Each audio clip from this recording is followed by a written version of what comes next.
Assalamualaikum warahmatullahi wabarakatuh. Welcome back to Pintar Biologi SMA. Kembali lagi bersama saya Anastasia Sumakno, mahasiswa aktif semester 5 jurusan Pendidikan Biologi Universitas Negeri Manado. Tentang pembelajaran biologi di SMA. Dengan topik pembahasan kali ini adalah mitokondria.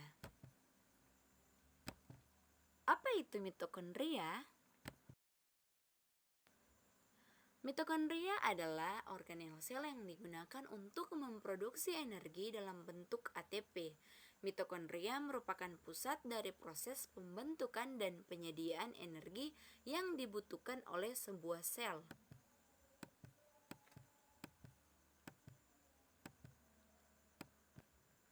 Saat ini kita akan membahas tentang struktur mitokondria.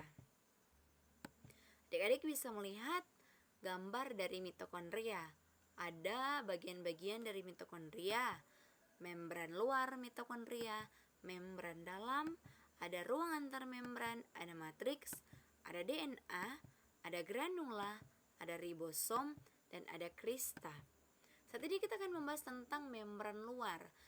Sebagaimana dengan membran sel, membran luar dari mitokondria bersifat semipermeabel atau berfungsi untuk tempat terjadinya atau tempat proses masuk keluarnya zat yang berada di luar mitokondria dan masuk ke dalam mitokondria. Membran bagian luar daripada mitokondria ini memiliki struktur fosfolipid bilayer. Kemudian kita lanjut pada membran bagian dalam. Membran bagian dalam berfungsi sebagai tempat pembentukan ATP atau energi. Kemudian ada ruang antar membran. Ruang antar membran ini adalah ruang yang membatasi antara membran bagian luar dan membran bagian dalam. Kita bisa lihat panah yang ditunjukkan pada ruang antar membran. Kemudian ada matriks. Apa fungsi daripada matriks pada mitokondria? Matriks pada mitokondria ini berfungsi sebagai tempat penyimpanan enzim-enzim yang nantinya akan diperlukan atau digunakan pada proses respirasi sel, tepatnya pada siklus Krebs. Jadi matriks inilah yang menyimpan enzim-enzim yang nantinya akan digunakan pada siklus Krebs atau respirasi sel yang akan dijelaskan sebentar. Kemudian ada DNA. Sepertinya kita semua sudah tahu ya apa fungsi daripada DNA ini. Kemudian ada granula. Granula ini berfungsi sebagai tempat penyimpanan cadangan makanan pada mitokondria. Kemudian ada ribosom. Ribosom ini berfungsi sebagai tempat sintesis protein atau tempat melekat DNA. Kemudian ada krista atau lekukan-lekukan pada mitokondria. Mitokondria pada membran bagian dalam. Kita lanjut pada fungsi utama mitokondria. Fungsi utama mitokondria adalah sebagai tempat respirasi sel. Seperti yang sudah saya singgung sebelumnya, apa itu respirasi sel? Dari manakah sumber energi manusia? Muncul pertanyaan. Dari manakah sumber energi manusia? Mengapa manusia bisa bergerak? Mengapa manusia bisa melakukan aktivitas? Dari manakah manusia mendapat energi? Kalau tumbuhan mendapat energi atau makanan dari hasil fotosintesis. Namun, manusia mendapat energi dari manakah? Jawabannya adalah, apakah semua yang kita makan dan minum itu adalah sumber energi? Ya, benar. Semua yang kita konsumsi, baik yang kita makan dan yang kita minum, akan menjadi sumber energi bagi makhluk hidup atau khususnya pada manusia. Manusia selalu membutuhkan makanan untuk bertahan hidup. Jikalau manusia tidak membutuhkan lagi makanan, secara otomatis manusia itu sudah meninggal atau tidak lagi melangsungkan proses kehidupan atau metabolisme. Proses penguraian bahan makanan menjadi energi atau ATP adalah proses respirasi sel. Nah, proses respirasi sel ini terjadi dalam mitokondria. How to proses terjadinya respirasi sel atau bagaimana terjadinya proses respirasi sel? Mari kita lihat. Respirasi sel terbagi menjadi 4 proses atau 4 tahap. Yang pertama ada proses glikolisis. Glikolisis ini terjadi pada sitosol. Kedua ada dekarboksilasi oksidatif. Ketiga ada siklus Krebs. Keempat ada transport elektron. Kita bahas satu persatu. Yang pertama glikolisis. Glikolisis ini terjadi pada sitosol. Glikolisis terdiri dari dua kata, glukosa dan lisis. Lisis artinya pemecahan glukosa atau karbohidrat ini. Glukosa memiliki 6 karbon atau 6 atom C. Glikolisis ini menghasilkan 2 asam pirufat, 2 NADH, dan 2 ATP. Saya tidak akan lebih menjelaskan secara rinci tentang proses glikolisis, karena saat ini kita akan lebih mendalami tentang proses atau struktur dan fungsi daripada mitokondria. Namun, saya akan menuntun adik-adik untuk bisa memahami dan agar supaya proses daripada respirasi sel yang terjadi pada mitokondria nyambung, karena respirasi sel ini seperti yang sudah dijelaskan tadi terdiri dari glikolisis, dekarboksilasi oksidatif, siklus Krebs, dan transport elektron. Kita lanjut. Mitokondria sebagai the power energy of cell. Terjadi 3 rangkaian proses pembentukan energi di dalam mitokondria, yakni yang pertama ada dekarboksilasi oksidatif, siklus Krebs, dan transport elektron. Sebelumnya, yang terjadi pada sitosol ada glikolisis. Kemudian kita masuk pada pembahasan dekarboksilasi oksidatif. Dekarboksilasi oksidatif ini terjadi pada mitokondria. Nah, asam pirufat yang dihasilkan pada glikolisis berkarbon 3.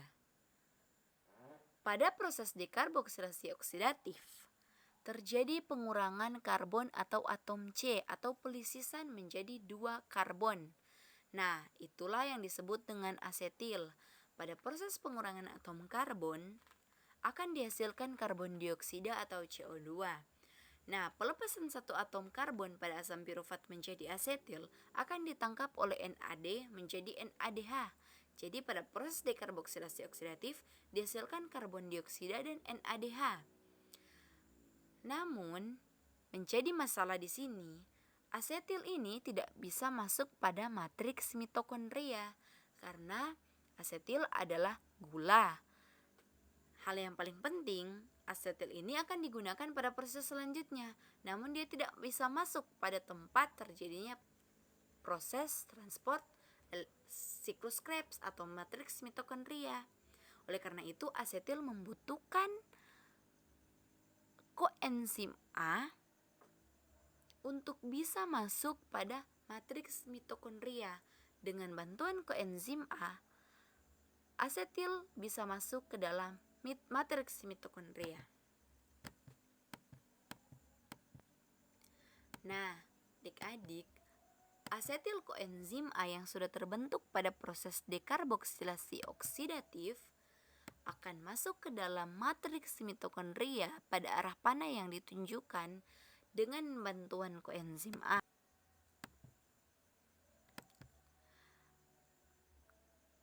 Kita lihat bersama, asetil koenzim A setelah masuk pada matriks mitokondria, koenzim A akan meninggalkan matriks. Kemudian akan terbentuk lagi 2 atom karbon, karena jika pada sebelumnya terbentuk asetil koenzim A, setelah masuk koenzim A akan meninggalkan matriks, kemudian akan terbentuk kembali asetil. Jadi, hasil akhir dari dekarboksilasi oksidatif yakni 2 NADH, 2 CO2, 2 asetil koenzim A. Mengapa 2? Karena pada glikolisis menghasilkan 2 asam pirufat. Oleh karena itu, pada dekarboksilasi oksidatif ditambah menjadi 1, yakni 2 NADH, 2 CO2, dan 2 asetil koenzim A. Kita lanjut. Saat ini kita akan masuk dan membahas tentang siklus Krebs. Artinya lanjutan daripada proses dekarboksilasi oksidatif. Nah, hasil daripada dekarboksilasi oksidatif yaitu 2 asetil koenzim A. Asetil koenzim A yang beratom karbon 2 dua atom C akan berikatan dengan oksaloasetat dan membentuk sitrat. Bisa melihat diagram dan gambar yang ada. Reaksi ini dikatalisis oleh enzim sitrat sintase. Kemudian sitrat akan diubah menjadi isositrat oleh enzim akonitase. Isositrat tersebut diproses menjadi alfa ketoglutarat oleh enzim isositrat dehidrogenase. Reaksi ini melepaskan CO2 dan menghasilkan NADH, seperti yang ada pada gambar. Selanjutnya dari alfa ketoglutarat diubah menjadi suksinil koenzim A oleh enzim alfa ketoglutarat dehidrogenase. Reaksi ini juga akan melepaskan CO2 atau karbon dioksida dan akan menghasilkan NADH. Suksinil koenzim A tersebut kemudian diproses menjadi suksinat oleh enzim suksinil koenzim A sintase. Proses ini menghasilkan GTP yang kemudian akan dapat atau boleh diubah menjadi ATP. Setelah itu, suksinat dari proses sebelumnya akan diubah menjadi fumarat oleh enzim suksinat dehidrogenase dan menghasilkan FADH. Fumarat tersebut akan diubah menjadi malat oleh enzim fumarase. Malat kemudian diproses menjadi oksaloasetat oleh enzim malat dehidrogenase. Proses ini menghasilkan NADH. Satu molekul asetil koenzim A yang diproses dalam satu siklus Krebs dapat menghasilkan 1 ATP, 3 NADH, 1 FADH, dan 2 CO2. Namun, karena satu molekul glukosa dapat dipecah menjadi 2 asetil koenzim A, maka satu molekul glukosa dapat menghasilkan 2 ATP, 6 NADH, 2 FADH, dan 4 CO2. Jadi, pada siklus Krebs akan menghasilkan 2 ATP, 6 NADH, 2 FADH, dan 4 CO2. Dari proses siklus Krebs, proses yang paling terakhir akan terjadi transport elektron. Transport elektron inilah merupakan tahap akhir dari proses pembuatan energi atau ATP yang dibutuhkan oleh mitokondria atau oleh sel sendiri yang dihasilkan oleh mitokondria. Nah, transport elektron adalah proses terakhir dari respirasi aerob, di mana akan dihasilkan ATP dari NADH dan FADH dari hasil glikolisis, dekarboksilasi oksidatif, dan siklus Krebs. Demikian materi tentang struktur dan fungsi mitokondria. Terima kasih sudah menonton dan semoga kita semua tetap semangat dalam belajar walaupun di tengah pandemi COVID-19. Salam sehat.